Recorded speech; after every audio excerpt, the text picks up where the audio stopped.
Try to imagine 5 billion years for a moment. It is almost impossible for the human mind to truly understand a number that large. We can barely imagine 100 years, maybe 1,000, but 5 billion years is 50 million centuries. If you could live through every single second of Earth's existence without ever sleeping, you would need billions of human lifetimes just to experience it all. And yet, during this unimaginable stretch of time, everything that has ever happened on our planet took place. Hydrogen atoms came together to form stars. Those stars eventually exploded, spreading iron, carbon, oxygen, and other elements across space, formed around the young sun. From that material, planets began to take shape. One of those planets formed at just the right distance from the sun, and somewhere in that water, something extraordinary happened. Non-living molecules somehow came together and produced the first living cells. Bacteria spread through the oceans. Later, some learned how to use sunlight for energy. Simple cells became more complex. Individual cells began joining together to create multicellular organisms. Then came an entire world of life. Trilobites, fish, forests, dinosaurs, mammoths, and eventually humans. Today, we are going to travel through nearly 5 billion years of Earth's history. We will witness the birth of our planet, the hellish conditions of its early years, the appearance of life, enormous extinction events, and some of the greatest evolutionary breakthroughs in history. We will see how the world outside your window began as a glowing ball of molten rock. So, get ready. This may be the longest journey in history, compressed into a single story. 5 billion years ago, Earth did not exist. Neither did the sun. There was only an enormous cloud of gas and dust, the remains of ancient stars that had exploded billions of years earlier.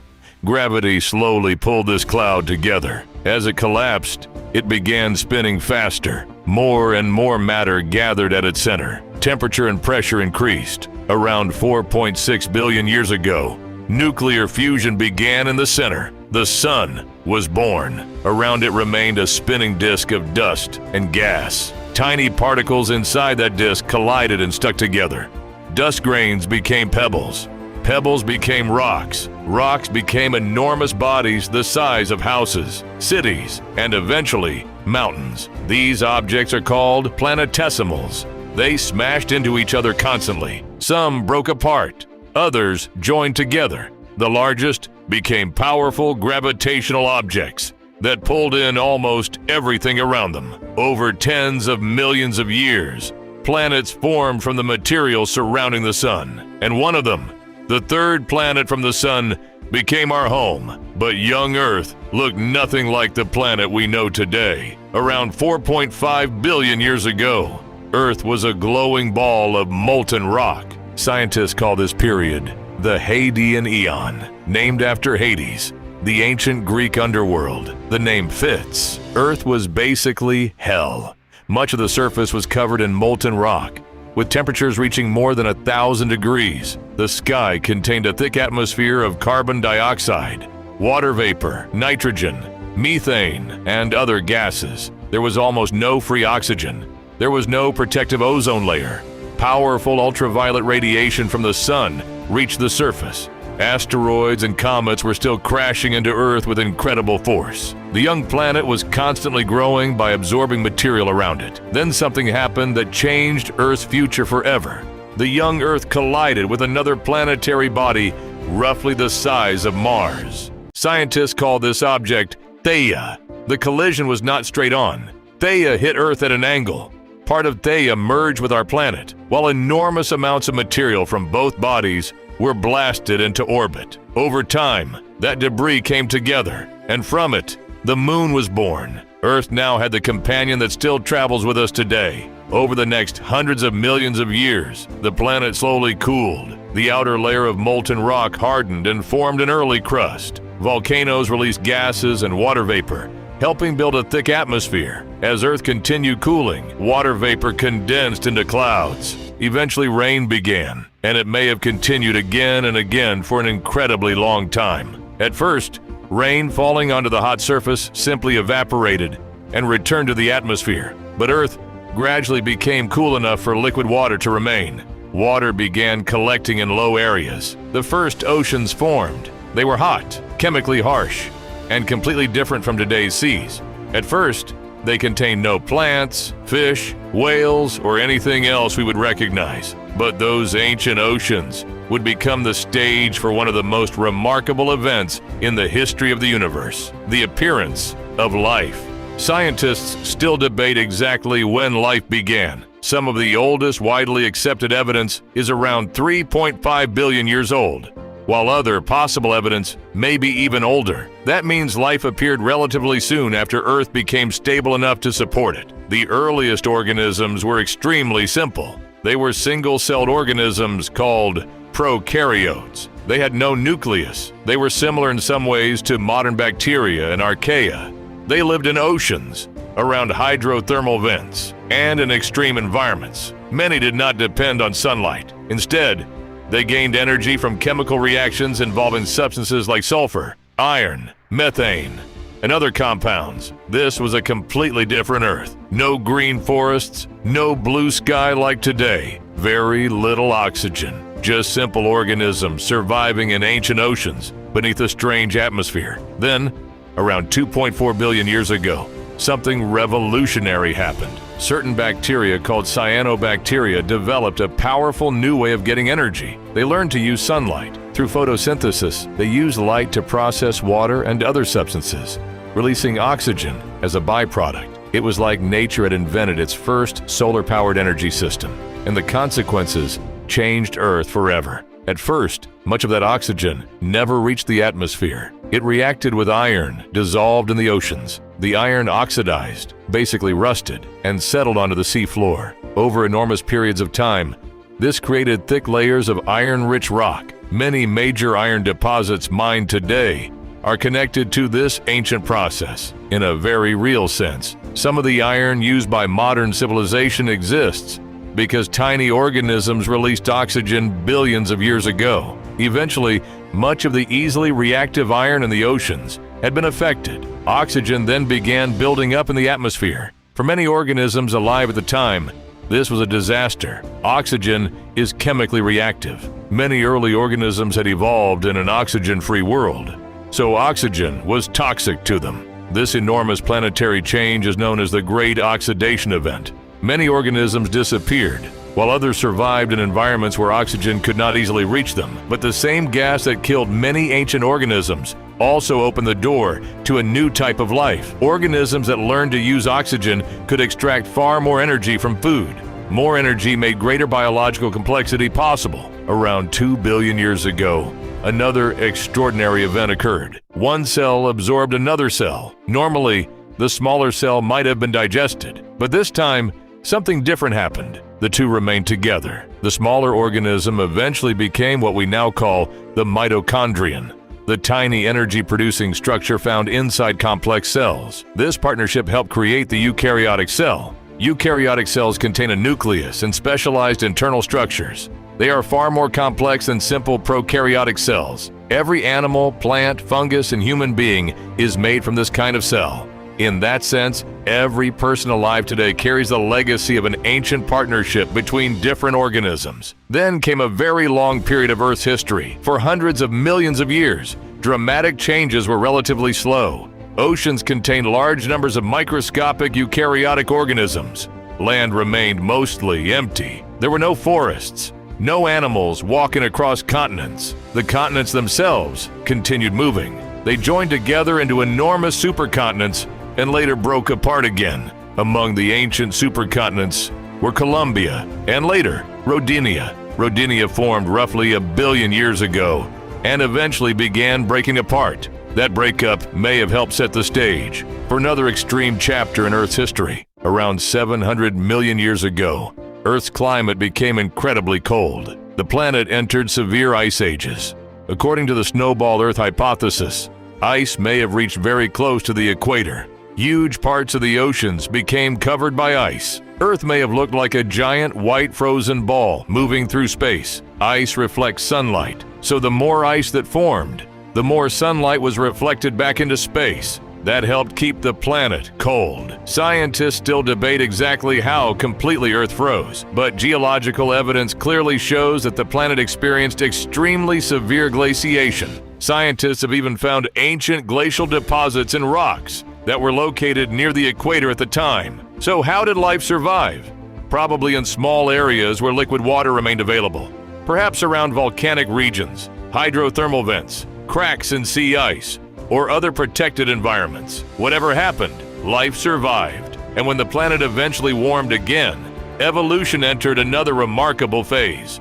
Around 540 million years ago came the Cambrian Explosion. It was one of the most important events in the history of life. Over tens of millions of years, a short period by geological standards, many major animal body plans appeared. The oceans suddenly became home to much more complex animals. Creatures developed skeletons, shells, eyes, jaws, limbs, and other advanced structures. One famous group was the trilobites. They looked somewhat like armored underwater insects. They survived for hundreds of millions of years and left behind huge numbers of fossils. Another famous Cambrian predator was Anomalocaris. It could grow large for its time and had complex eyes made from thousands of lenses. Fossils from places such as Canada's Burgess Shale give scientists an extraordinary look into this ancient world. The conditions there preserved even some soft body parts, which normally disappear before fossilization. Scientists still debate what caused the Cambrian explosion. Maybe oxygen levels increased enough to support more active animals. Maybe the evolution of eyes created a new competition between predators and prey. Maybe several factors happened together. Whatever the reason, after billions of years dominated mostly by microscopic organisms, life suddenly became dramatically more complex. For a long time after that, the oceans remained the main center of animal life. Land was still mostly empty.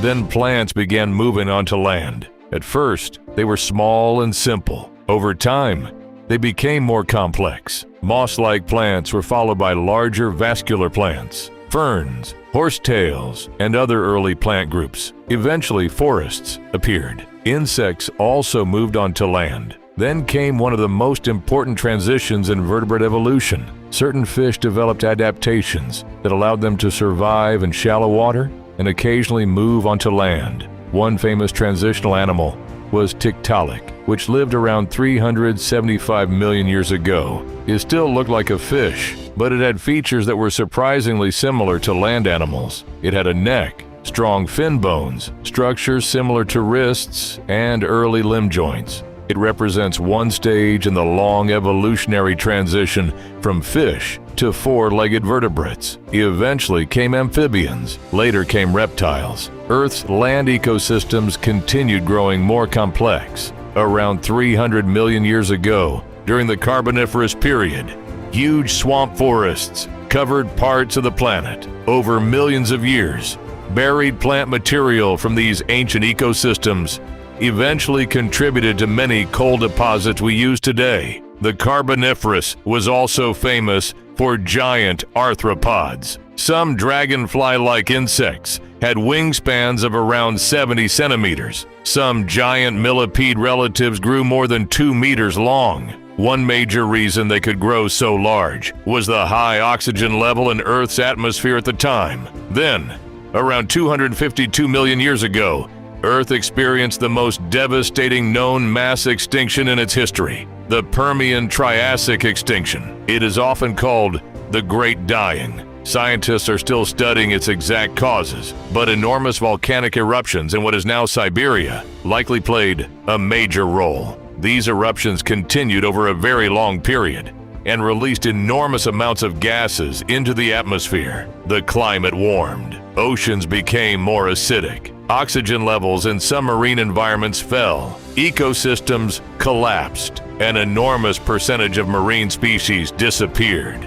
Many land vertebrates vanished as well. Life came closer to total ecological collapse than during almost any other known event. Recovery took millions of years, but eventually ecosystems returned. And when they did, a new group of animals began rising: dinosaurs. The first dinosaurs appeared roughly 230 million years ago. They were not all enormous. Many early dinosaurs were relatively small, some around the size of large birds or dogs. Over time, they diversified. Then came the Jurassic period. This became the age of giants. Huge long-necked sauropods walked across the landscape. Predators such as Allosaurus hunted other animals. Stegosaurus carried large plates along its back. Later, during the Cretaceous period, famous dinosaurs such as Tyrannosaurus rex, Triceratops, and Velociraptor appeared. Some dinosaurs reached extraordinary sizes. The largest sauropods may have reached lengths of more than 30 meters and weighed many tens of tons. Dinosaurs dominated terrestrial ecosystems for more than 150 million years. To put that into perspective, our own species has existed for only a tiny fraction of that time.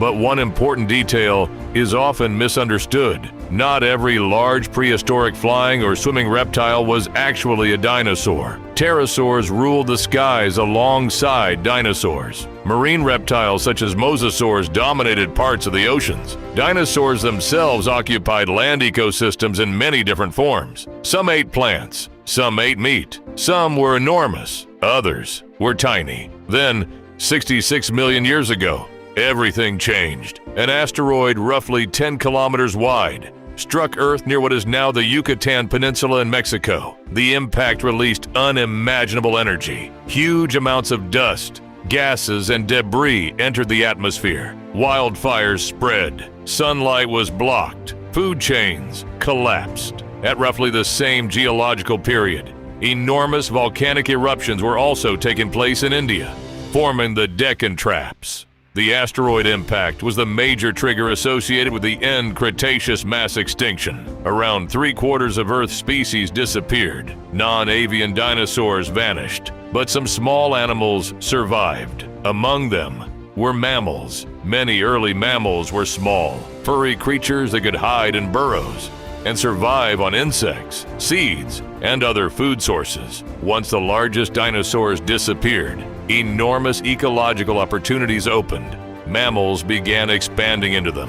The Cenozoic era began 66 million years ago and continues today. It became the age of mammals. Over millions of years, mammals evolved into many new forms. Ancestors of elephants appeared. So did early horses, whales, cats, dogs, bats, and primates. Some ancient ecosystems contain strange animals that have no exact equivalent today. Large, flightless birds briefly became important predators in some regions. Whales began one of the most remarkable transformations in evolutionary history.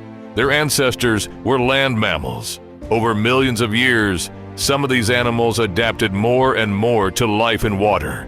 Fossils preserve stages in this transition. Animals such as Pachycetus, Ambulocetus, and Basilosaurus show different steps between land mammals and fully aquatic whales. Each fossil is almost like one frame in an evolutionary movie. Around 55 million years ago, Earth experienced a period of rapid global warming known as the Paleocene-Eocene thermal maximum. The planet became extremely warm.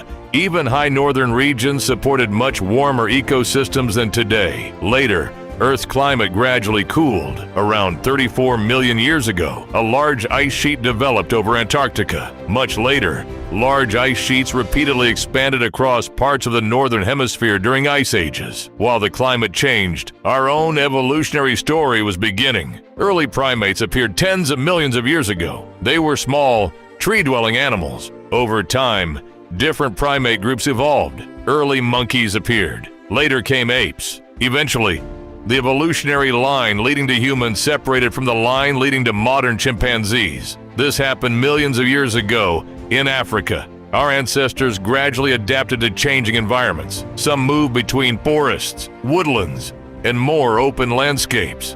Walking on two legs became increasingly important. One of the most famous early human relatives is Lucy. Lucy was an Australopithecus afarensis who lived more than 3 million years ago. Her fossil skeleton was discovered in Ethiopia in 1974. She had a relatively small brain compared with modern humans, but her skeleton clearly shows adaptations for walking upright. Later came members of the genus Homo. Homo habilis is associated with some of the earliest widely recognized stone tool traditions. Then came Homo erectus. Homo erectus spread beyond Africa and lived across large parts of the Old World. Early humans also learned to control fire. That changed everything. Fire provided warmth.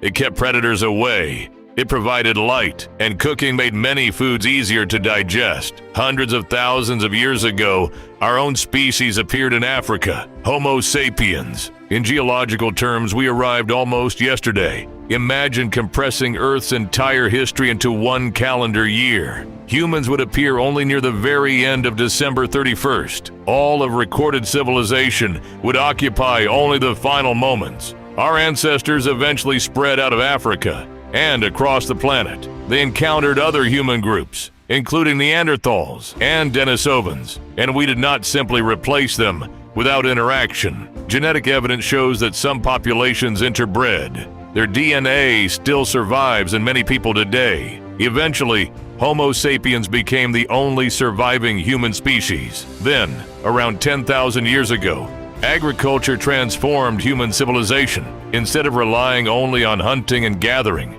people began growing crops and raising animals. Permanent settlements expanded. Cities appeared. Writing was invented. Then came wheels, metalworking, large states, machines, electricity, modern medicine, computers, and eventually space travel. For the first time, a species from Earth left its planet and looked back at it from space. We saw just how small and fragile our world appears against the darkness of the universe. We learned how to read DNA. We learned how stars work.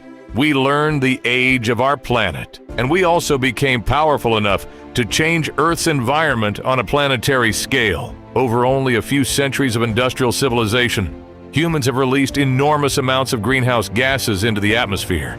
We are now altering the climate rapidly. Human activity has become powerful enough to affect ecosystems, oceans, forests, the atmosphere, and the survival of many species. Some scientists have even proposed the term Anthropocene, the age of humans, to describe the period in which human activity became a major force shaping the planet. And now, around 4.5 billion years after Earth formed, here we are. Our planet is the result of an extraordinary chain of events. The right kind of star, the right distance from that star, a planet large enough to hold an atmosphere, liquid water, a long-lived internal geological system, a moon that has influenced Earth's history, billions of years of chemical and biological evolution, mass extinctions, climate changes, continents moving, species appearing and disappearing. And through all of it, life survived. Every person alive today is the result of an unbroken chain of ancestors stretching backward through unimaginable time. Millions of years of evolution, countless genetic mutations, countless individuals who survived long enough to reproduce. We are heirs to billions of years of planetary history. And for the first time in Earth's history, one species has become capable of looking back at that entire story and understanding at least part of it. We can ask, where did we come from? And science can help us find an answer. We can also look into the future and ask another question.